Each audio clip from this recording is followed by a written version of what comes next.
Good morning. This is the Narcotics Anonymous just for today reading for October 7th. Hi, kitty.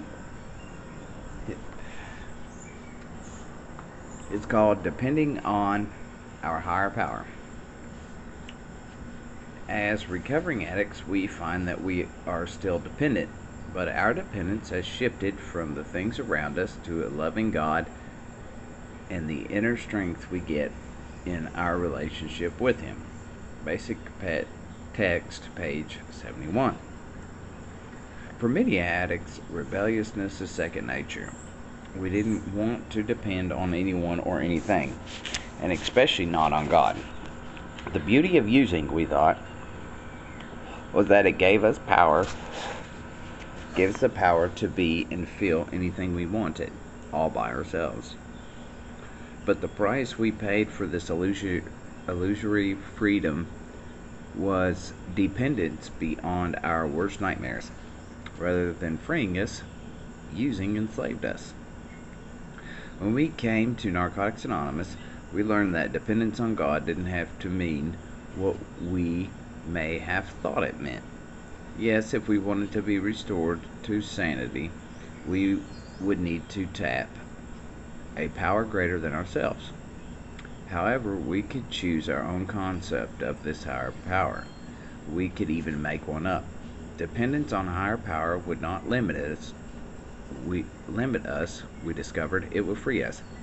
The power we find in recovery is the power we lacked on our own. It is the love we were afraid to depend on others for. It is the sense of personal direction we never had. The guidance we couldn't humble ourselves to ask for or trust others to give. It is all these things, and it is our own. Today we are grateful to have a higher power to depend on.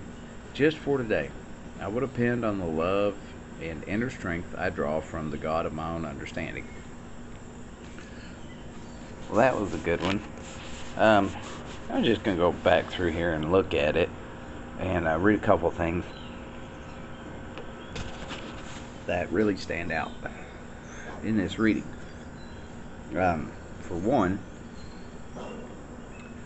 it's funny how using we thought was about freedom, yet it enslaved us. It's pretty crazy how that works. You know, when you think about people who are rebellious, I'd say rock stars or whoever, you know, who live a life of drugs, sex, and rock and roll, or whatever, you know.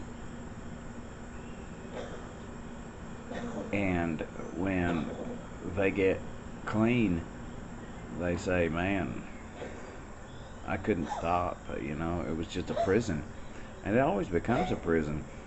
Nikki Sixx from Motley Crue comes to mind because he's big on recovering. He's a big recovering addict. Where his drugs led him was to his room with a needle in his arm.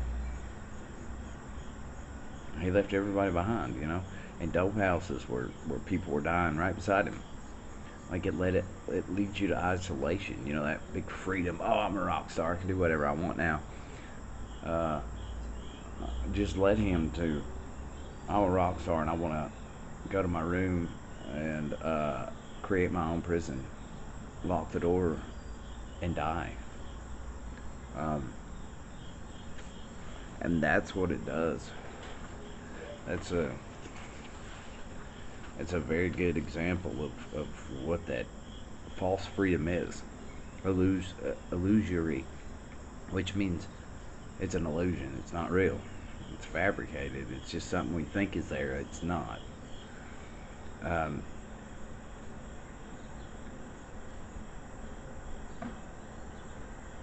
And the whole God concept, you know, of course, is taken from Alcoholics Anonymous. We think in you know, we can make that God concept. We can make it whatever we want it to be. But The thing is does it work? Does the one we have work? I always heard you can have a higher power, get a higher power, but it can't be yourself. And I've heard people say, you know, my higher power is me. And you know, sometimes before I thought that, and what a crock of shit that was.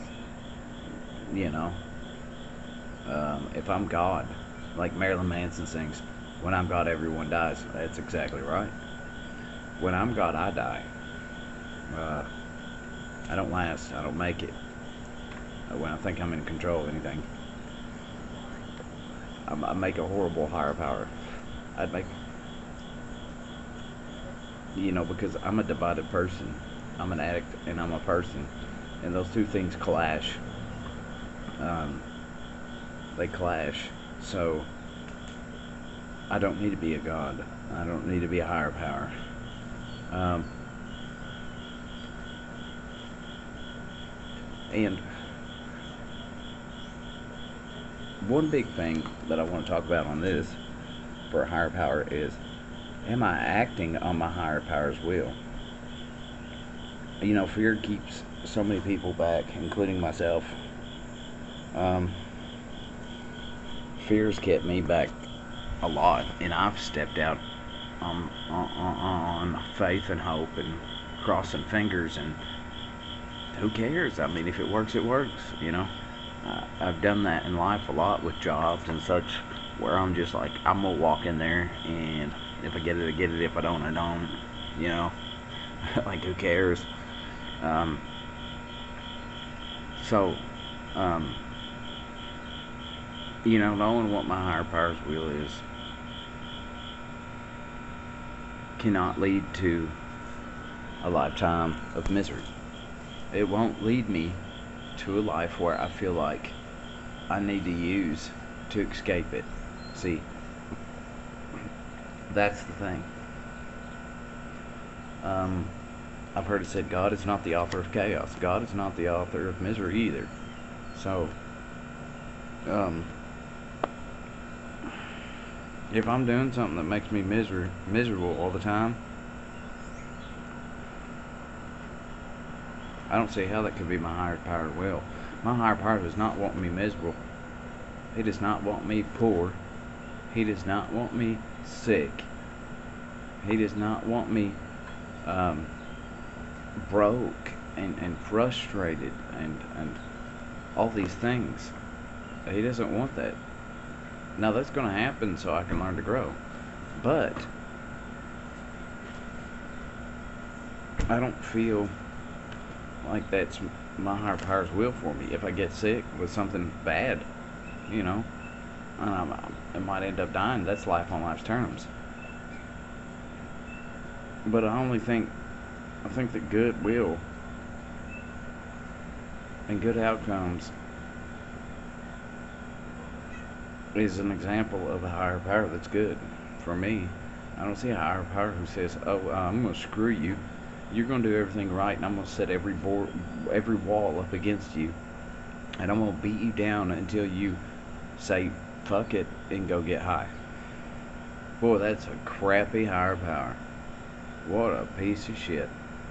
Why would I set myself up for failure? Why would I say, "Oh well, my higher power wants me miserable.